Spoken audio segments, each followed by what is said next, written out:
दिल्ली येथे सुरू असलेल्या संसदेच्या अर्थसंकल्पीय अधिवेशनात हातकणंगलेचे खासदार धैर्यशील माने यांनी अर्थसंकल्पावर जोरदार मांडणी केली।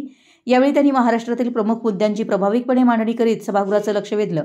जीएसटी, वस्त्रोद्योग, शेतकऱ्यांचे प्रश्न, महागाई, बेरोजगारी याकडे सभागृहाचं लक्ष वेधलं। महाराष्ट्राची बाजू मांडताना ते म्हणाले की देशाच्या अर्थव्यवस्थेत महाराष्ट्राचा सिंहाचा वाटा आहे। चक्रीवादळ, महापूर अशा आसमानी संकटातही राज्यातील 1 कोटी करदात्यांनी कर रूपाने केंद्राला पैसे दिलेले आहेत। केंद्राच्या 2,20,000 कोटी जीएसटी पैकी केवळ एका महाराष्ट्राने 48,000 कोटी रुपये केंद्राच्या तिजोरीत दिलेले आहेत। असं असतानाही संकटाच्या काळात मात्र मदत देताना हात आखडला जातो आहे। हा दुजाभाव कशासाठी असा सवाल त्यांनी उपस्थित केला। महाराष्ट्र राज्याचा जीएसटीचा 25,000 कोटींचा परतावा अद्याप दिलेला नाही, तो मिळाला पाहिजे, असा दुजाभाव करू नये अशी विनंती त्यांनी यावेळी केली। तब्बल 14 मिनिटे त्यांनी अभ्यासपूर्ण मांडणी केली। मैं महाराष्ट्र से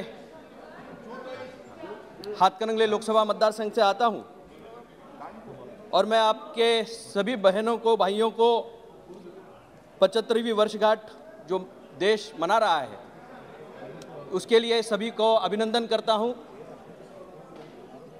ये देश जब से बना है तब से कुछ देश ने पाया है और कुछ खोया है, और मैं निश्चित रूप से कहना चाहूँगा कि बहुत सारी सरकारों का उसमें योगदान रहा, बहुत राज्यों का योगदान रहा, और समूचे राष्ट्र बनाने में इन सभी के योगदान की वजह से आज जो भारत है वो निश्चित रूप के सभी के योगदान से बना हुआ ये भारत एक राष्ट्र दुनिया के पटल पे आगे बढ़ रहा है। एक बहुत कठिन परिस्थिति से हम लोग गुजर रहे हैं, जहां कोरोना की महामारी की वजह से पूरे दुनिया की अर्थव्यवस्था व्यथित हो गई थी, और इस कठिन परिस्थिति से उभरने के लिए निश्चित रूप से एक अच्छे बजट की जरूरत इस देश को थी। मैं सम्माननीय प्रधानमंत्री जी और वित्त मंत्री जी का कुछ चीज़ों के बारे में धन्यवाद देना चाहूँगा। पीएम गति शक्ति इंफ्रास्ट्रक्चर मास्टर प्लान जो बनाया गया है, निश्चित रूप से देश के इंफ्रास्ट्रक्चर को आगे ले जाने में, हर सेक्टर को बढ़ाने में उसका बहुत बड़ा योगदान रहेगा। एक मिनट प्लीज। माननीय सदस्य, माननीय वक्ता अच्छा बोल रहे, प्लीज बैठिए। आपस में सदन में चर्चा नहीं। हाँ माननीय सदस्य बोलिए। जो अच्छी चीजें हैं माननीय सदस्य कभी भी जब माननीय कोई सदस्य बोल रहे हैं तो उसको क्रॉस नहीं करना।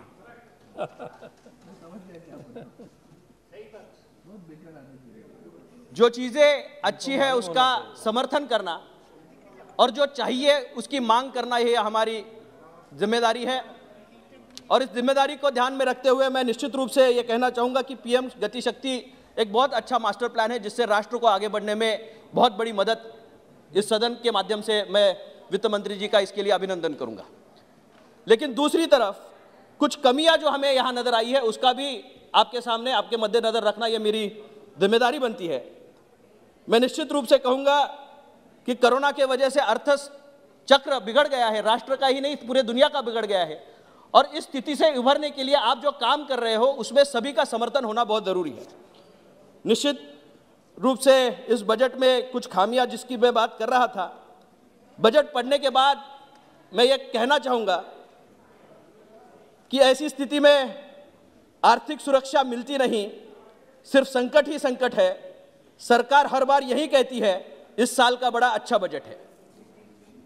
बजट अच्छा है या बुरा, उसके मंसूबे क्या है उस पर निर्भर करता है।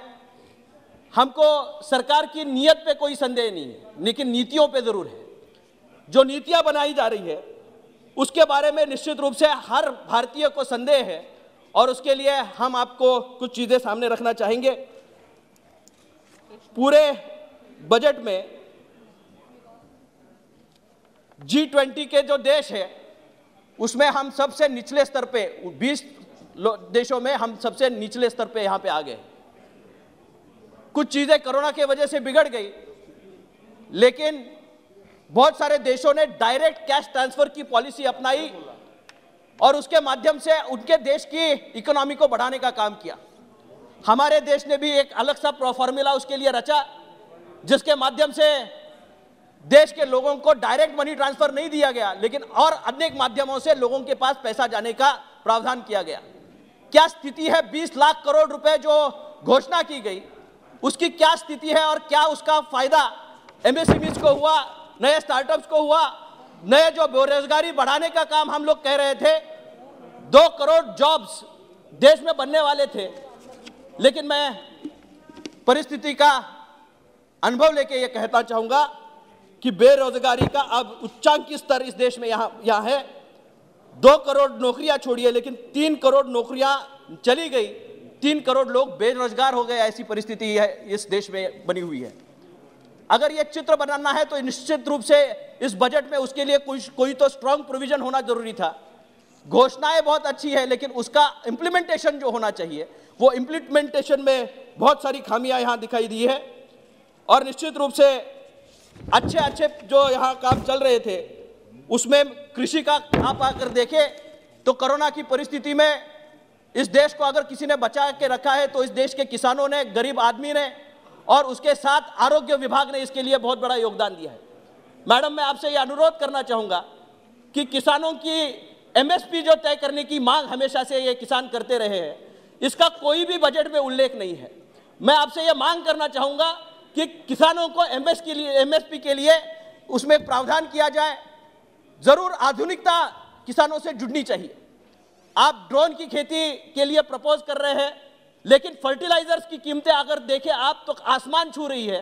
ड्रोन से आप खेती करने की एक जगह बात कर रहे हैं, लेकिन दूसरी तरफ महाराष्ट्र हो या देश भर के किसानों में फर्टिलाइजर्स की कीमतों में लेके बहुत बड़ा असंतोष बना रहा है। उसी सेक्टर में आप अगर देखें तो एग्रीकल्चर में 20% लॉसेस यहाँ रजिस्टर हुए हैं अपने देश में। बहुत सारे युवा जो एग्रीकल्चर में आना चाहते हैं उनके लिए कोई इनिशिएटिव इस बजट में यहाँ नहीं दिखता। जरूर किसानों की आय दुगनी करने की ख्वाहिश निश्चित रूप से सरकार की थी, लेकिन आज प्राप्त परिस्थिति में आप अगर देखें तो कोई भी बजट में उसका रिफ्लेक्शन नहीं दिखता कि जिसके माध्यम से किसानों को हर सेक्टर में आगे जाने का मौका मिल पाए। मैं दूसरी यहां आपके सामने बात करना चाहूंगा कि नीतियां अच्छी बने तो निश्चित रूप से काम भी कारगर तरीके से होता है। टैक्स भुगतान करने वाले जो टैक्स पेयर्स है उनको टैक्स में कुछ बेनिफिट मिला, ऐसा उनका यहां मानना था। बुरी अवस्था में भी देश की इकोनॉमी सुधारने में बहुत अच्छा काम टैक्स पेयर्स ने इस देश में किया है, लेकिन उनको कुछ भी सहूलियत इस टैक्स में यहां नहीं मिली। इसलिए उनके स्तर पे जो मिडिल क्लास लोग हैं, जो छोटे लोग हैं, एक अकेले महाराष्ट्र में से 1 करोड़ लोग टैक्स पेयर्स के रूप में महाराष्ट्र का योगदान यहां देते हैं, लेकिन उनके लिए हम लोग इसमें कुछ भी प्रोविजन नहीं कर पाए। देश के बहुत सारे जो टैक्स पेयर हैं उनकी ये मांग है कि उसमें उनके लिए कुछ इंक्लूजन किया जाए, कुछ तो टैक्स में उनको बेनिफिट दिया जाए। निश्चित रूप से दूसरी एक बात मैं आपके सामने रखना चाहूंगा कि टेक्सटाइल एक बहुत बड़ा रोजगार देने वाला सेक्टर हमारे देश में है। टेक्सटाइल पॉलिसी बनाते वक्त ये देश में घोषणा हुई थी कि टेक्सटाइल के लिए नए हब्स बना दिए जाएंगे। 7 मेगा टेक्सटाइल पार्क्स की घोषणा की गई। महाराष्ट्र एक ऐसा राज्य है कि जिसमें से टेक्सटाइल का उत्पाद सबसे बड़ा इस देश में आता रहता है, लेकिन एक भी टेक्सटाइल पार्क पिछले बजट में से महाराष्ट्र को अलॉट नहीं हुआ। मैं मांग करना चाहता हूं केंद्र शासन से कि ये योजना महाराष्ट्र में भी आप यहां लागू कीजिए और उसका फायदा हजारों युवाओं को उस माध्यम से होगा। 12,000 करोड़ का लॉस टेक्सटाइल इंडस्ट्री में आया है। एमएसएमईज में देखें तो आप 99% एमएसएमईज क्लोज हुई है। और निश्चित रूप से कोरोना का पैकेज जो यहाँ 20 लाख करोड़ रुपए का आया था उसमें से रिवाइवल रेट अगर आप देखें तो बहुत सारी ऐसी हॉस्पिटैलिटी जैसी इंडस्ट्री है वहाँ की, तो आप अगर देखो तो होटल की अवस्था बहुत बुरी हो गई है। होटलिंग में बहुत सारे होटल्स देश भर में बंद पड़ गए, उनको फिर से रिवाइव करने के लिए कोई भी प्रावधान हमारे यहाँ इस बजट में नहीं दिखता। इतनी सारी चीज़ें जो देश में घट रही है उसका कारण ये महामारी भी है। मैं ये समझता हूँ कि बजट पे उसका विपरीत परिणाम पड़ा है, लेकिन जो बजट जमा हुआ है उसमें जो राज्य योगदान देते हैं उनके लिए भी हर राज्य का योगदान ध्यान में रखते हुए, उनकी लोक संख्या और उनकी ज़रूरतें ध्यान में रखते हुए निश्चित रूप से इस बजट में उसके लिए अच्छा काम होना जरूरी था। महंगाई अपने उच्चतम स्तर पे यहाँ काम करी है। देश के चुनिंदा लोगों के पास संपत्ति जमा हो रही है। 57% of the total wealth in India lies with 2% of the people living in India. अगर ये सिचुएशन सही है तो निश्चित रूप से ये आम आदमी, आम जनता जिसके माध्यम से इतना बड़ा रेवेन्यू जनरेशन होता है, इनडायरेक्ट टैक्सेस में बढ़ोतरी हुई है, इससे आम जनता को बहुत बड़ा नुकसान भुगतना पड़ने वाला है। MREGST की जो योजना थी जिसके माध्यम से ग्रामीण इलाकों के विकास में हम लोग योगदान दे पा रहे थे, उसमें कटौती की गई है। हेल्थ के बारे में कटौती की गई है। आज कोरोना की महामारी के वजह से सबसे चीजें अगर कुछ उजागर हुई हो तो दो चीजें प्रमुखता से उजागर हुई है। इस देश का किसान जिन्होंने इस काल में अपना काम किया और लोगों के पेट भरने का और इस देश को जिंदा रखने का और चलाने का काम किया, और दूसरी तरफ वो हेल्थ इंडस्ट्री जिसने निश्चित रूप से इस देश के आरोग्य विभाग ने अच्छा काम किया, हर स्टेट के आरोग्य विभाग ने अच्छा काम किया और निश्चित रूप से उसका फल हम यहां देख रहे हैं। मैं ये कहना चाहूंगा, ये मांग करना चाहूंगा गवर्नमेंट से कि आज अगर हमारी आंखें नहीं खुली, कोरोना के बाद अगर हमारा हेल्थ इंफ्रास्ट्रक्चर, कोरोना का प्री कोरोना और पोस्ट कोरोना का इंफ्रास्ट्रक्चर अगर आप देखें तो निश्चित रूप से हमें इसमें बदलाव की जरूरत है और अच्छे इंफ्रास्ट्रक्चर के लिए अच्छा निधि भी उसके लिए उपलब्ध होना बहुत ज्यादा जरूरी है। महंगाई की मार से आप अगर देखें तो 5 साल का अगर रेशो देखा जाए तो किन चीजों में बढ़ावट हुई है, तो सरसों का तेल जो पहले 2017 में 70 रुपए का था वो 200 रुपए चला गया है। रिफाइंड तेल 75 का था वो 145 रुपीज गया। मसूर की दाल जो 60 रुपए की थी वो 140 रुपए, उड़द दाल 88 रुपए की थी 190 रुपए, चना दाल जो 90 रुपए की थी 185 रुपए, चाय जो 100 रुपए की थी तो 200 रुपए, LPG सिलेंडर 419 रुपीज का था वो 1000 रुपीज के पार चला गया। पेट्रोल 70 से लेके 100 तक और डीजल 60 से लेके 90 तक यहां चला गया। इन्फ्लेशन रेट जो यहां बढ़ रहा है, निश्चित रूप से इसका भुगतान आम आदमी को करना पड़ रहा है। इनडायरेक्ट टैक्सेस के माध्यम से हम लोग आम जनता से पैसा वसूल जो भी कर रहे हैं, लेकिन उसके तरफ हमारी जो जिम्मेदारी है उसको देने में हम लोग कहीं कम पड़ रहे हैं क्या, इसका भी विचार केंद्र शासन को करने की बहुत ज्यादा जरूरत है। मैं आपसे अनुरोध करना चाहूंगा कि महाराष्ट्र के बारे में, मैं महाराष्ट्र से आता हूं, महाराष्ट्र हमेशा ही देश को आगे बढ़ाने में एक सक्षम राज्य रहा है। महाराष्ट्र का टोटल टैक्सेशन सिस्टम में 1 करोड़ से भी ज्यादा टैक्स पेयर यहां है। जो CGST जमा होती है केंद्र शासन की, उसमें 2,20,000 करोड़ रुपए CGST जो जमा होती है, अकेले महाराष्ट्र में से 48,000 करोड़ रुपीस महाराष्ट्र की पूंजी देश के राजस्व में जमा होती है। दूसरी तरफ आप देखें तो महाराष्ट्र को अभी उसमें से जो रिटर्न मिलना था, वापस मिलना था, सिर्फ 5,500 करोड़ रुपए का रिटर्न मिला है। आज भी महाराष्ट्र की मांग है कि CGST के 25,000 करोड़ रुपए आज भी केंद्र शासन के पास प्रलंबित है। वो मांग आज भी जायज मांग निश्चित रूप से महाराष्ट्र हमेशा मांगने की कोशिश कर रहा है।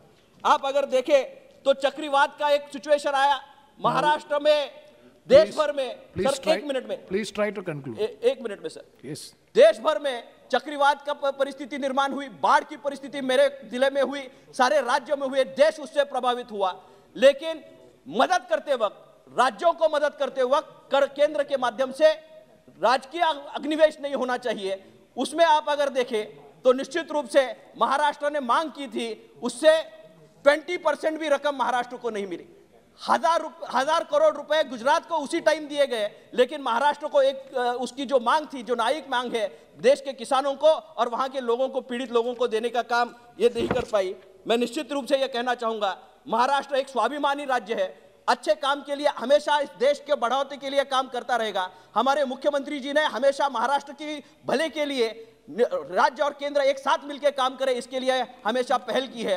मैं आपके माध्यम से ये कहना चाहूंगा कि अगर अच्छी चीजें हम लोग बढ़ाना चाहते हैं तो उसमें आपका समर्थन की बहुत जरूरत है, और केंद्र सरकार आपके माध्यम से निधि में कोई दुजाभाव नहीं करेगा। महाराष्ट्र में जो पैसा मिलना चाहिए वो निश्चित रूप से मिलता रहेगा, और दबाने की अगर कोशिश की जाए तो मैं बोलूंगा कि महाराष्ट्र को आप जो उसकी न्यायिक मांग है उसको पूरा करने में केंद्र सरकार समर्थन करे, और जो हमारी मांग है वो देश को आगे बढ़ाने वाली है, ये राष्ट्र को आगे बढ़ाने वाली है, उसमें आपका समर्थन लगा रहे। धन्यवाद।